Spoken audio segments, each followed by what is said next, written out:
সময় এমন হয় যে আমরা বাবা মারা নিজের অজান্তেই একাধিক সন্তান থাকলে তাদের মঙ্গল কামনা করতে গিয়ে অমঙ্গল করে ফেলি। যেমন আমরা সন্তানের সাথে কম্প্যারিজন করি যে তোমার থেকে অমুক ভালো, বেটার করতেছে সব কিছুতে, বা তাকে একটু প্রায়োরিটি বেশি দিই। এটাতে আরেকজন শিশুর উপরে কিন্তু মানসিকভাবে বিরূপ প্রতিক্রিয়া অর্থাৎ নেগেটিভ মেন্টালিটি তৈরি হয় এবং সে ছোটবেলা থেকেই মনে করে সে অবহেলিত।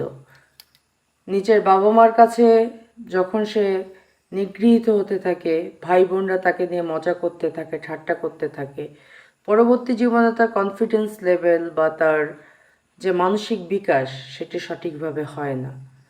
সেই কারণে ছেলে মেয়ের মধ্যে পরবর্তীতে জমি জমা সংক্রান্ত বিভিন্ন জটিলতা বা তাদের মধ্যে দ্বন্দ্ব বিরোধ এগুলো সৃষ্টি হয়। তো আসলে প্রত্যেকটা বাবা মাকে অনুরোধ করব, আপনারা দয়া করে সন্তানদের মধ্যে বিভেদ তৈরি করবেন না।